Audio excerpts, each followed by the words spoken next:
kagandahan dito sa sports bike ko kasi maliit na itong manubela kaya madali mo siyang ipasok. Pero ano rin, tansyahan din. Kaya madali naman tansyahin eh. Kita mo naman kung kasya eh, kung makakapasok eh. Ayan o, parang ano yan o parang playground, pero hindi, delikado rin ito minsan, kaya ingat ka talaga. Ginto sila doon.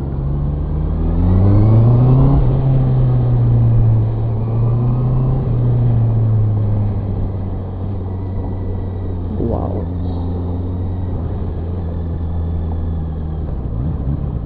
kasya pa ba? Kasya pa ba? Kaya mo ba? Eh kung hindi, ayun na, nandula tayo.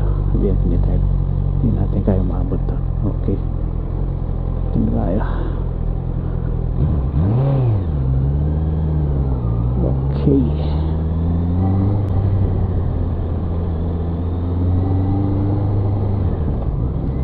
ganun talaga rito sa city, ano, daming sasakyan. Dito mabalian, dito na ako sa city proper, guys. Ayan. Monday kasi ngayon nagkandaming pupunta ng kusina sa kanya-kanyang trabaho nila. Ito guys, itong puting building, ito yung train station. Ito ang ganda, ni-restore nila yan eh. Ganda ang design nila. Tapos ayun, ayun sa taas, makikita nyo yun, no? Sa may left side ko, ayun yung bago, no? Ayun.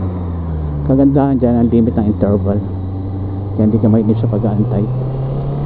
Parang sunod-sunod sila dumadating, parang mga 8 minutes yung ata interval yan. Tapos yung train station ang limit. Ito, train station naman dito. Plus yung ano pa, mga buses pa, ayan, no? Convenient talaga yung transportation dito sa city of Vienna. Kaya tutusin, pagka dito ka nakatira, parang hindi mo na kailangan ng sasakyan, lalo na pag wala kang garahe. Ang rito, buong city may bayad yung parking sa street. Sana kumura lang, parang ano na yun, 3 euro